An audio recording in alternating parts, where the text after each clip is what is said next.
kuat. Dalam hadis yang lain Nabi Muhammad mengatakan, ayuhan nasu ta'muru bil ma'ruf wanhau 'anil munkar. Manusia, cepat-cepatlah kalian untuk melaksanakan amar ma'ruf nahi munkar qabla anta tad'u fala yustajibu lakum. Kalian cepat-cepat kalian amar ma'ruf nahi munkar sebelum doa kalian ditolak oleh Allah. Kalau sudah Allah menurunkan bala, apa bisa kita berdoa? Enggak bisa, sudah terlanjur. Makanya kalau kita tidak ikut serta memerankan amar ma'ruf nahi munkar, Allah akan menurunkan bala.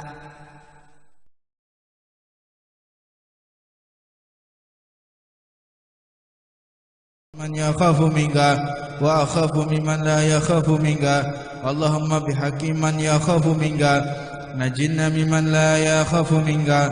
Allahumma bihaqqi sayyidina Muhammadin uhrusna bi'nika allati la tanam wagnufna bikanafika alladhi la yuram warhamna biqudratika alaina fala nahlaku wa anta thiqatuna wa rajauna.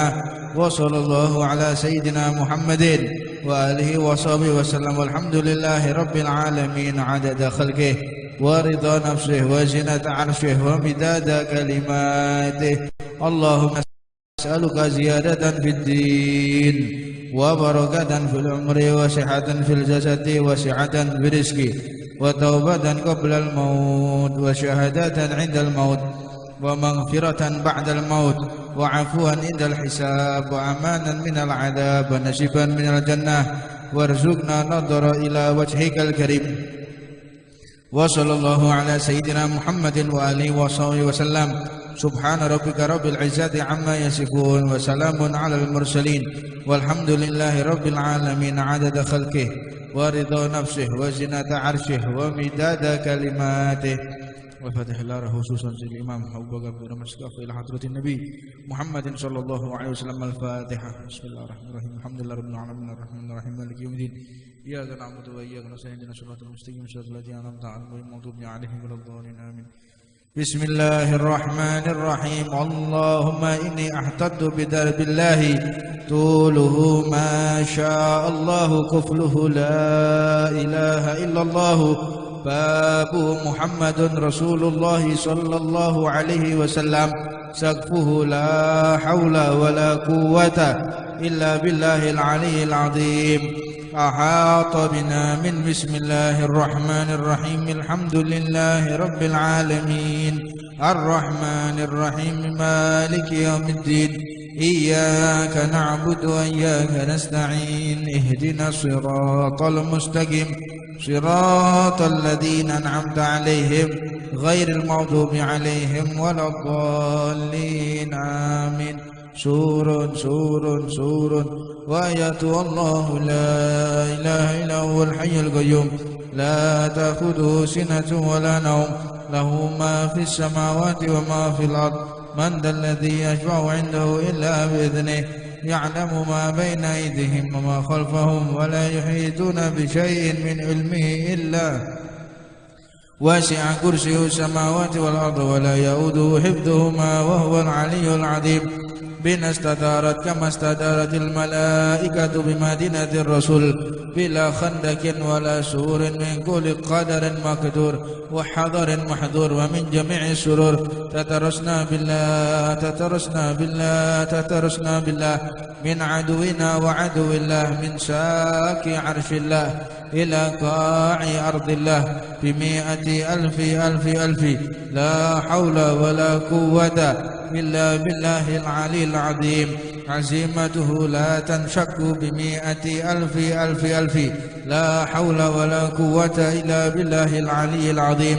اللهم إن أحد أرادني بسوء من الجن والإنس والوحوش وغيرهم من سائر المخلوقات من بشر أو شيطان أو سلطان أو وسواس فاردد نظرهم في انتكاس وقلوبهم في وسواس وأوديهم في إفلاس وبقهم من الرجل إلى رأس لا في سهل يقطع ولا في جبل يتلع بمئة ألف لا حول ولا قوة إلا بالله العلي العظيم وصلى الله على سيدنا محمد وعلى آله وسلم سبحان ربك رب العزة عما يصفون وسلام على المرسلين والحمد لله رب العالمين في كل لحظة أبدا عدد خلقه ورضا نفسه وزنة عرشه ومداد كلماته.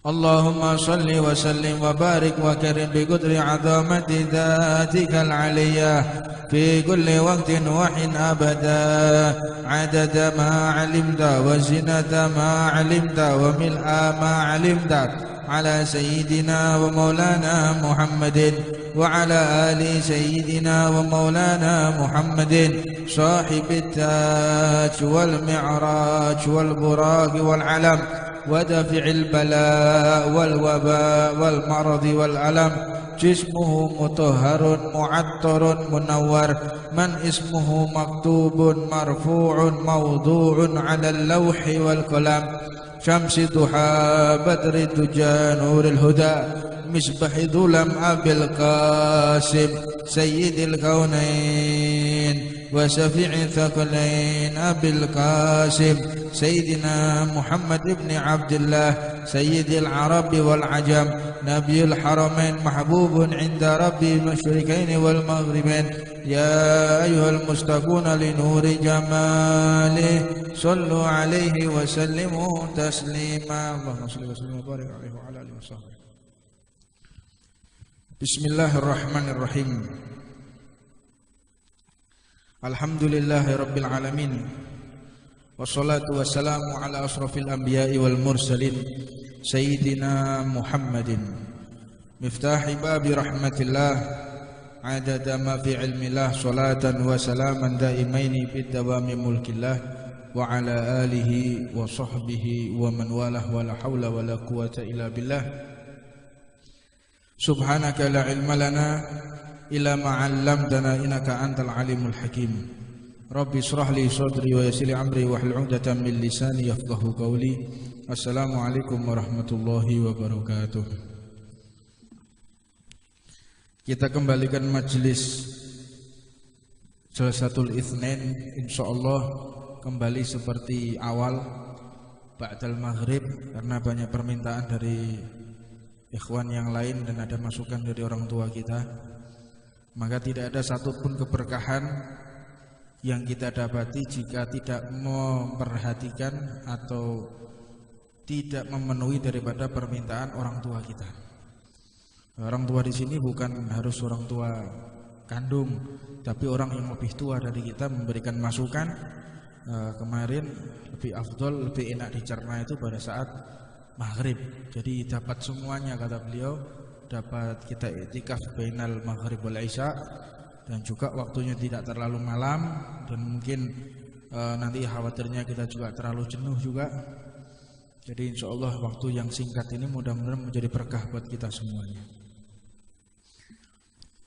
Bahwa Al-Imam Abdullah bin Alawi Al-Haddad beliau mengutip di dalam hadis Nabi Muhammad sallallahu alaihi wasallam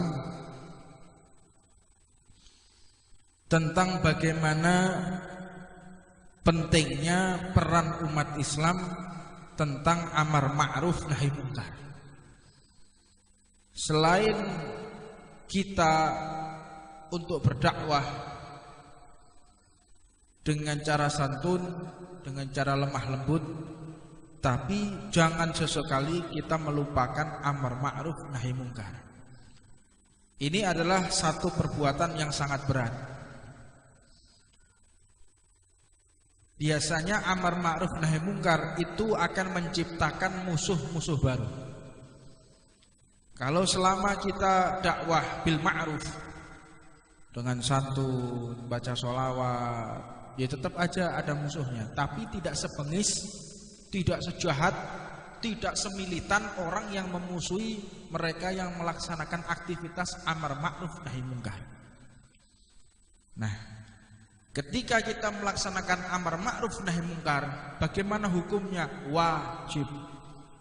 Akan tetapi di dalam thariqah kita, jalan dakwah kita, metode kita, amar ma'ruf nahi munkar ini ada uslubnya berbeda. Cara jalannya berbeda. Bukan dengan cara cacian, bukan dengan makian, bukan juga dengan kekerasan. Tetap amar ma'ruf nahi munkar yang benar-benar disarankan dan benar-benar diatur di dalam manhaj kita, pola hidup dakwah kita. Semoga Allah Subhanahu wa taala memasukkan kita di golongan orang-orang yang menegakkan amar ma'ruf nahi munkar.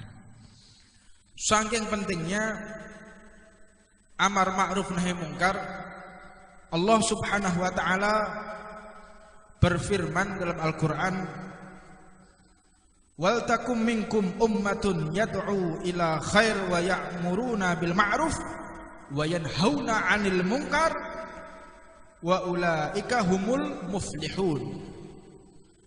Dan hendaknya di antara kalian, hei umat Islam, untuk menyeru kepada kebaikan, mengajak seseorang di jalan yang mulia, menyeru kepada yang ma'ruf, sesuatu yang telah disarankan, yang telah diperintahkan oleh Allah, dan mencegah seseorang dari perbuatan mungkar.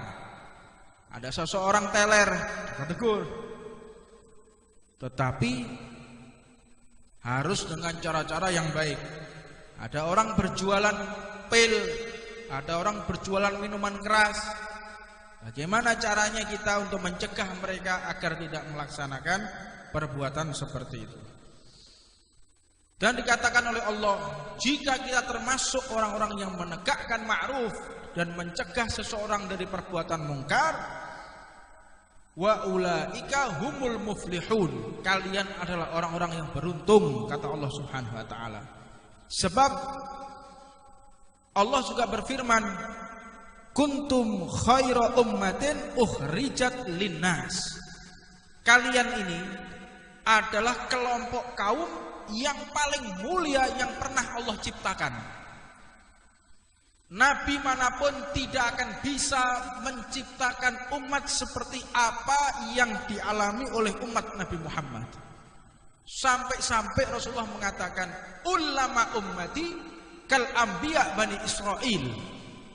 Tahukah kalian para kiai, para ulama, para masyayikh di kalangan umatku itu setara seperti para nabi Bani Israel. Di dalam suatu mimpi, seseorang ini pernah melihat bahwa Nabi Muhammad duduk di atas singgasana. Sampingnya Nabi Muhammad ada beberapa nabi. Di antaranya yang terlihat adalah Nabi Musa alaihissalatu wassalam. Di dalam mimpi tersebut, Nabi Musa mengatakan kepada Rasulullah, "Ya Rasulullah, wahai Nabi, wahai kekasih Allah, aku benar-benar memperhatikan apa yang engkau ucapkan. Engkau mengatakan ulama ummatak kal anbiya bani Israel. Ulama umatmu seperti kami ini, seperti Nabi Nuh, seperti Nabi Ibrahim, seperti Nabi Musa.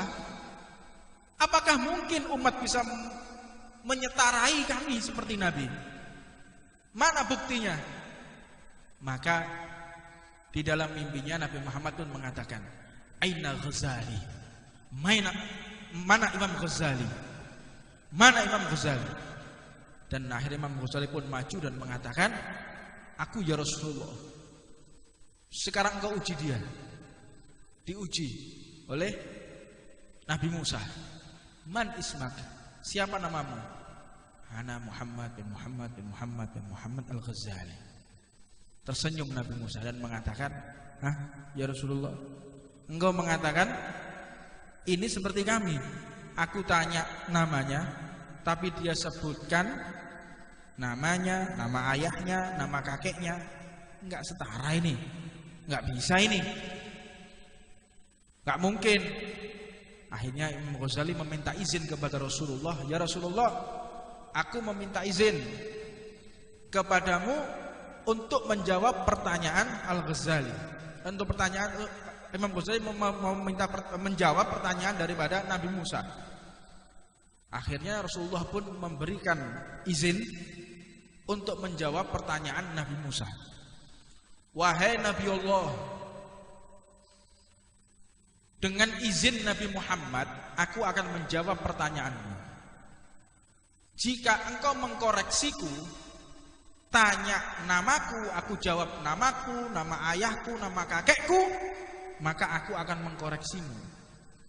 Bahwa ketika Allah Subhanahu wa ta'ala menanyai apa yang ada di tangan kananmu, engkau jawab ini tongkatku, aku gunakan untuk berjalan, aku gunakan untuk memusuhi orang-orang kafir, dan aku gunakan untuk membelah lautan. Apakah kamu tidak salah? Kan cuma tanya apa yang ada di tangan kananmu. Sedangkan engkau menjelaskan ini tongkatku, aku gunakan untuk berjalan dan segala macam. Sedangkan engkau menjelaskan kepada zat yang menciptakanmu, yaitu Allah Subhanahu wa ta'ala. Apakah enggak lebih aneh daripada apa yang telah engkau jawab dari pertanyaan Allah? Kaget Nabi Allah Musa mengatakan, "Shadaqta ya Rasulullah." Sungguh benar engkau wahai Rasulullah, ulama ummatak kal anbiya Bani Israil. Ulama umatmu seperti para nabi Bani Israil. Lalu Allah Subhanahu wa ta'ala berfirman dengan firman yang disampaikan, kuntum khairu ummatin ukhrijat linnas. Apa dikatakan seperti itu? Kenapa umat ini menjadi mulia? Ta'muruna bil ma'ruf wa tanhauna 'anil munkar. Jika seseorang menyeru kepada sesuatu yang ma'ruf, mengajak seseorang, ada resiko, tidak mungkin tidak, dan mencegah dari perbuatan yang mungkar. Wa tu'minuna billah.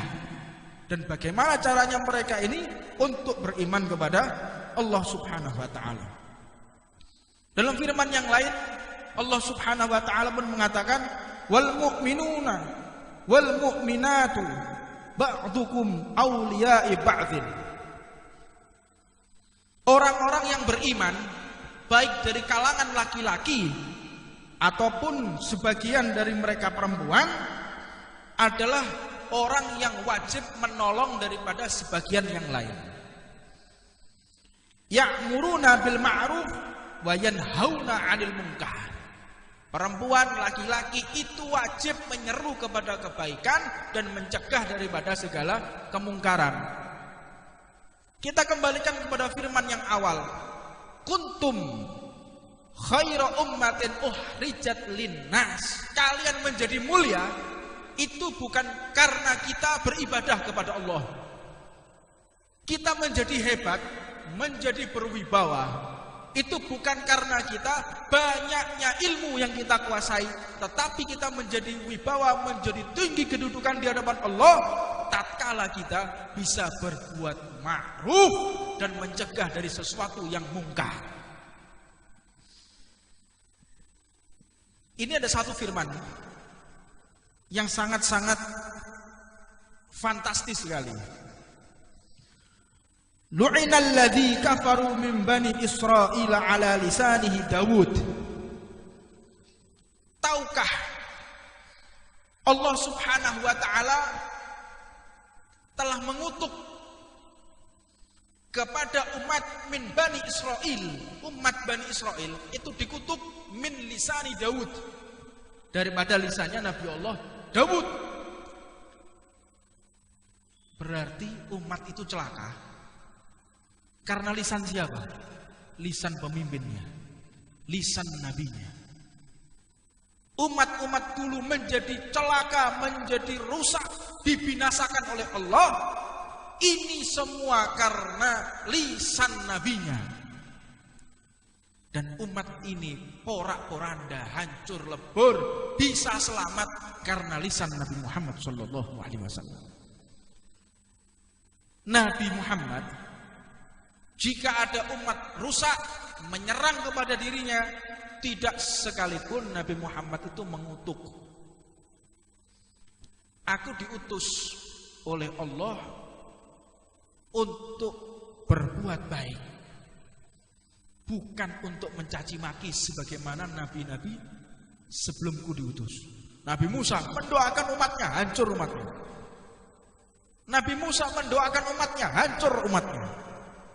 Nabi Nuh marah kepada umatnya, ditenggelamkan oleh Allah Subhanahu wa taala. Tapi tidak dengan Nabi Muhammad. Ketika dilempari di Taif, bercucuran darah dari tubuhnya.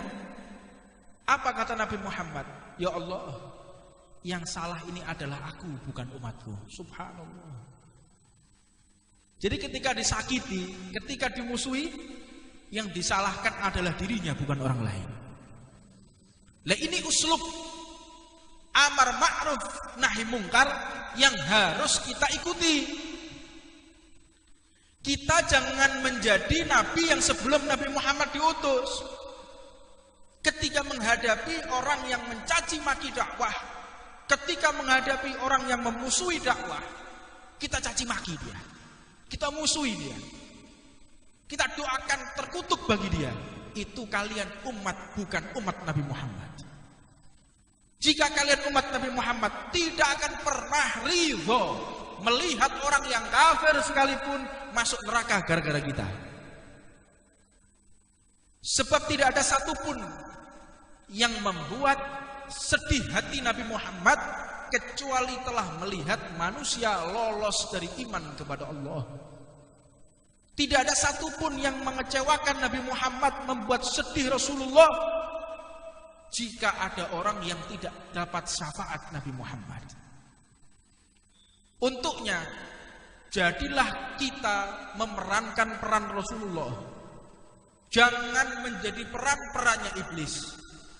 Iblis itu memiliki peran bagaimana caranya orang mati dalam keadaan su'ul khatimah, atau mati kafir, atau mati dalam keadaan tidak diridhoi oleh Allah, atau mati dalam keadaan tidak beriman. Kita jangan jadi seperti itu. Itu tugas iblis. Ada orang buka diskotik, ada orang buka kafe, isinya minuman keras. Tugasnya iblis menyamankan mereka agar mereka tutup usia dalam keadaan seperti itu. Tugas iblis. Tapi tugas kita, bagaimana caranya mereka keluar dari tempat itu dalam keadaan sehat, dalam keadaan selamat, bisa beribadah dan menutup usia dengan husnul khatimah. Itu tugas kita sebagai umat Nabi Muhammad. Perankanlah peran Rasulullah. Jangan memerankan diri seperti peran iblis. Kadang-kadang pikirannya enggak fokus, enggak tepat, enggak linier dengan Nabi Muhammad, enggak selaras. Tempat minuman keras dibom, tempat prostitusi dibom. Makanya dalam satu riwayat ada salah satu imam diwawancarai, ada satu pengebom. Dia bangga. Kamu bangga kamu bisa ngebom? Ah, bangga saya. Bisa ngebom tempat maksiat. Bangga saya. Kenapa engkau bangga? Karena saya bisa membunuh orang-orang yang bermaksiat kepada Allah. Hebat ini. Hebat kamu. Kamu telah memerankan tugas iblis dengan cara yang singkat. Kaget ya. Kenapa seperti itu? Sekarang saya mau tanya. Tugasnya iblis untuk apa? Ya, untuk menjerumuskan orang mati su'ul khatimah dan masuk ke dalam neraka. Ya sudah, engkau menjadi perannya iblis. Engkau telah mematikan mereka semua dalam keadaan kafir, dalam keadaan bermaksiat. Tapi ente lebih hebat dari iblis ente. Iblis itu butuh bertahun-tahun, prosesnya lama, tekun, membuat lalai seseorang sehingga dia nutup usia bertahun-tahun sudah tua, mati su'ul khatimah. Tapi ente lebih hebat dari iblis. Ente dengan sekejap bisa memasukkan mereka semua dalam neraka. Ini harus benar-benar dipikirkan. Kita sebagai umat Nabi Muhammad, bagaimana caranya mengevakuasi manusia sebanyak mungkin. Dia yang semula ada di neraka, kita pindah ke surga. Jangan kita bangga, jangan kita bahagia jika melihat sekelompok umat dia mati dalam keadaan bermaksiat kepada Allah. Nah, di sini tugas kita. Jika ada sekelompok orang dengan perbuatan maksiat, maka kita juga ngatur strategi. Dan tentunya jalan ini harus sesuai dengan konstitusi yang ada di negara kita. Di negara kita itu ada aparatur pemerintahan, ada kepolisian, ada TNI. Untuk pembongkaran tempat maksiat itu tugas polisi. Nah, terus bagaimana jika polisinya tidak aktif? Urusan mereka, bukan urusan kita. Kecuali ada permintaan dari warga. Warga sudah lapor ke polisi, polisinya nggak respon. Nah, itu baru boleh kita bertindak secara aturan konstitusi yang dari negara kita. Tapi jika sudah polisinya sudah bekerja, polisinya sudah maksimal dengan intelijennya, dengan kekuatannya, dengan pasukannya sudah berupaya, kita ikut-ikutan, ini haram ya ikhwan. Tapi kalau sudah mereka membiarkan, pura-pura tidak tahu, ini beda cerita. Sebagaimana peperangan-peperangan yang ada di dunia Islam, tidak ada satupun, ingat, tidak ada satupun peperangan di belahan manapun itu untuk menyebarkan agama. Di Palestina, di benua Eropa, di Afrika, di Asia, terjadi peperangan untuk menyebarkan agama Islam. Bukan. Lalu kenapa bisa terjadi peperangan di beberapa tempat? Semasa Rasulullah hidup, semasa perjuangan khalifah, itu bukan untuk menyebarkan Islam, melainkan penduduk setempat yang meminta kepada Islam agar terbebas dari penguasa yang zalim. Mereka mengirimkan surat kepada khalifah, mereka mengirimkan surat kepada Nabi Muhammad, wahai Rasulullah, bawalah pasukanmu ke tempat kami dipimpin oleh penguasa yang zalim, kami dipimpin oleh orang-orang yang jahat. Maka datanglah Rasulullah ke tempat tersebut untuk melaksanakan peperangan, bukan untuk menyebarkan agama. Apa buktinya? Rasulullah membawa pasukan bukan untuk mengislamkan. Jangankan keluar negara Arab, di dalam Arab sendiri, ketika Fathul Makkah, di rumahnya sendiri, itu tidak dipaksa kok. Fathul Makkah itu, ketika Rasulullah datang dengan puluhan ratusan ribu sahabat dari Madinah menuju ke Mekah, apa kata Rasulullah? Kalian Yahudi, kalian Nasrani, kalian tidak akan pernah disakiti. Silahkan kalian dengan agama kalian. Wa antum tulaqa. Engkau kalian bebas, silahkan. Kalian mau berdagang lagi, silahkan. Kalian mau berbuat pekerjaan lagi, silahkan. Membangun rumah tangga, silahkan. Membangun gereja kalian, silahkan. Kalian membangun tempat ibadah kalian, silahkan. Nggak ada masalah bagi Rasulullah. Itu ketika di dalam Arab sendiri. Lah apalagi di luar negara Arab. Maka tidak ada satupun peperangan di Indonesia, di Islam ini yang dikarenakan untuk menyebarkan agama. Nggak ada. Peperangan-peperangan yang ada itu adalah melawan penguasa yang telah menzalimi rakyatnya. Ini penting kita pelajari bersama. Untuknya kita harus paham, jangan terprovokasi dengan ajakan-ajakan jihad yang justru mencelakai nama Islam itu sendiri, atau ajakan jihad yang untuk memusuhi saudara Islam sendiri. Ada ajakan jihad zaman sekarang untuk merusak nama Islam sendiri. Ada ajakan jihad yang untuk melukai umat Islam. Ada yang merusak nama baiknya, ada juga yang memang sengaja memusuhi sesama umat Islam. Nah, ini wajib kita identifikasi. Jangan sesekali kita mengikuti daripada ajakan-ajakan jihad yang tidak sesuai dengan apa yang telah diajarkan oleh Nabi Muhammad SAW. Karena rukun jihad itu di dalam bab fikih diajarkan tidak boleh merusak tanaman, tidak boleh membunuh perempuan, tidak boleh menyakiti anak kecil, membunuh anak kecil, tidak boleh merusak tempat ibadah, pekarangan yang berbuah tidak boleh. Bahkan kencing pun itu diatur dalam jihad. Jihad, kita mau kencing, mau pipis itu diatur. Jangan di tempat-tempat sembarangan, bayangkan coba. Kita harus benar-benar memahami daripada apa yang diajarkan oleh Rasulullah SAW. Nah, pentingnya jihad. Rasulullah mengatakan, man ra'a minkum mungkaron. Mohon maaf, pentingnya daripada amar ma'ruf nahi mungkar. Pentingnya amar ma'ruf nahi mungkar.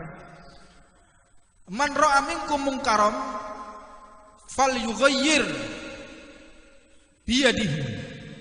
Apabila kalian melihat satu kemungkaran, perbuatan yang tidak sesuai dengan apa yang diajarkan oleh Allah dan Rasulnya, falyughayyirhu, maka rubahlah.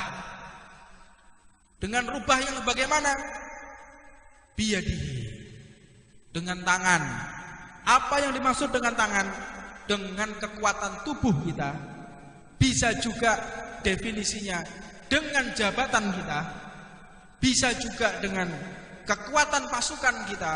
Jadi untuk merubah ini sesuai kapasitas yang kita miliki. Kalau kita sebagai bupati, maka keluarkanlah perbub, peraturan bupati. Itu bentuk jihadnya. Kalau kita sebagai gubernur, ya buat pergub, peraturan gubernur. Kalau kita sebagai kepala rumah tangga, ya atur dalam rumah tangga. Jangan sesekali kalian meninggalkan sholat. Jangan sesekali kalian hubungan dengan yang bukan mahrimnya. Ini perbuatan di dalam rumah tangga. Fa illam yastati', apabila kalian tidak mampu dengan tangan, keluarga tadi kan sebutkan. Apabila kalian tidak mampu, fa illam yastati', fabilisanihi, dengan ucapan.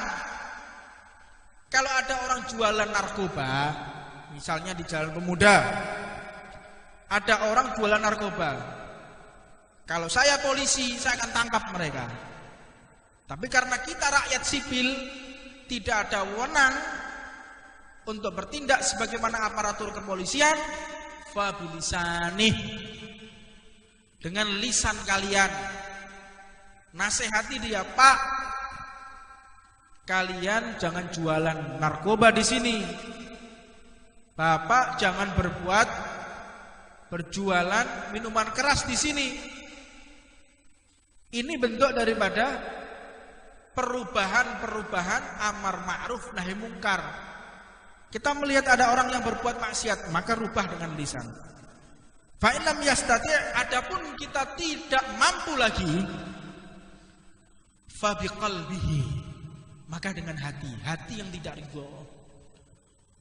Kita pakai tangan enggak mampu, pakai lisan khawatir juga, maka yang terakhir fa biqalbihi, dengan hati tidak ridho. Jangan kita cuek. Jenengan ningali tiang sing lagi mabuk, gak iso ngerubah pakai tangan, gak bisa merubah pakai lisan, dengan hati. Apa itu? Doakan dia. Doakan dan tanamkan dalam hati kita tidak ridho dengan apa yang dia perbuat. Ya Allah, kok bisa sampai seperti itu? Jangan kita acuh tak acuh, gak peduli. Wah, yang penting duduk keluargaku, yang penting bukan saudara saya, bukan sanak famili, nggak ada urusan. Nah, ini yang menyebabkan daripada rusaknya umat. Dan tatkala kita cuma bisa di dalam hati, fadzalika at'aful iman. Kalau kalian cuma bisa dalam hati, maka ketahuilah iman kalian sangat-sangat lemah. Makanya jangan mengaku kita iman kita kuat, iman anak kuat, iman anak ini kuat. Ente amar ma'ruf nahi mungkar apa tidak? Tidak. Dengan lisan tidak, dengan kekuatan tidak. Iman ente lemah. Jadi kalau ada orang, oh ini seorang wali min auliyaillah, imannya kuat, lihat dia amar ma'ruf atau tidak. Kalau dia nggak bisa amar ma'ruf nahi mungkar, nggak ada. Ini sudah tidak tergolongkan daripada orang-orang yang kekuatan iman. Harus dengan lisannya, harus dengan tangannya, baru dia digolongkan orang yang imannya kuat. Dalam hadis yang lain Nabi Muhammad mengatakan, ayuhan nasu ta'muru bil ma'ruf wanhau 'anil munkar. Manusia, cepat-cepatlah kalian untuk melaksanakan amar ma'ruf nahi munkar qabla anta tad'u fala yustajibu lakum. Kalian cepat-cepat kalian amar ma'ruf nahi munkar sebelum doa kalian ditolak oleh Allah. Kalau sudah Allah menurunkan bala, apa bisa kita berdoa? Enggak bisa, sudah terlanjur. Makanya kalau kita tidak ikut serta memerankan amar ma'ruf nahi munkar, Allah akan menurunkan bala. Namanya bala, ya Allah, kalau sudah seperti gunung meletus, sudah seperti tanah longsor, gempa, misal ada di ujung jalan sana itu jualan pil, ujung jalan jualan pil, terus ada banjir, ada murka Allah, kira-kira yang kena itu pojokan tok apa sak jalan muda? Pikir kita, ada orang jualan narkoba, terus Allah menurunkan bala, apa yang kena? Cuman dia yang jualan atau kita semua? Semuanya kena. Al-bala ya'um. Bala itu kalau turun untuk semua. Kalau ada ahli ibadah tiap hari ke masjid, sholat 5 waktu di masjid, tetangganya jualan narkoba, kalau bala turun, imam masjidnya kena apa tidak? Kena. Ulamanya kena apa tidak? Kena.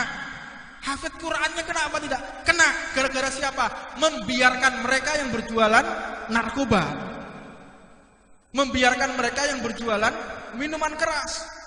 Jadi kalau ada orang mengatakan, wis gak usah ngurusi aku. Ada orang berjualan narkoba ngomong, sementing lah gak ganggu awakmu aku. Ini kan pekerjaan saya. Yang dosa ya saya sendiri, dosa-dosaku sendiri. Yang rusak ya badan-badan saya sendiri. Wong tidak ganggu keluargamu kok. Kan kadang-kadang kan kayak seperti itu. Kan gak ganggu kalian, wahai orang yang taat. Tidak mengganggu kalian, wahai orang istiqomah di masjid. Tidak mengganggu kalian, wahai orang yang berdakwah. Kenapa kalian ribut mengurusi kami yang berjualan narkoba? Jawab dengan hal ini. Kalau kalian berjualan narkoba, Allah menurunkan bala, yang kena bala bukan cuma kalian, tapi semua di antara kita akan terkena bala. Pernah satu ketika diceritakan satu kota hafal Quran. Satu kota semua hafal Quran. Satu kota semua taat kepada Allah. Ada satu orang jualan narkoba tapi tidak diketahui. Tidak diketahui. Maka akhirnya Allah Subhanahu wa taala menurunkan bala dan seluruh kota yang hafal Quran, yang taat kepada Allah, semua masuk neraka.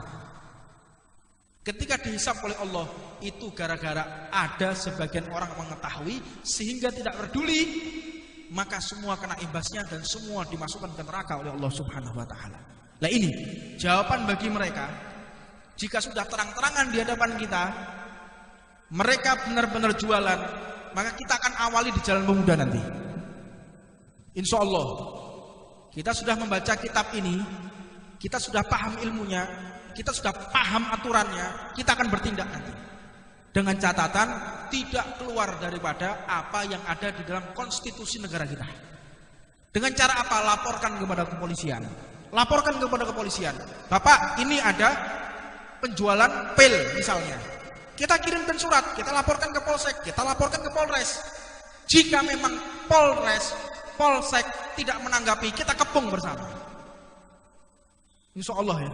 Nanti pada saatnya saya akan pimpin sendiri untuk mengepung mereka. Mudah-mudahan kita diberikan kekuatan oleh Allah Subhanahu wa taala. Tapi harapan kita sebelum kita kepung mereka, mereka terlebih dahulu ditangkap oleh pihak kepolisian. Amin ya rabbal. Rabbana atina fid dunya hasanah wa fil akhirati hasanah wa qina adzabannar wa 'ala mana masyayikhuna wa ila hadratin nabi Muhammadin sallallahu alaihi wasallam. Al-Fatihah.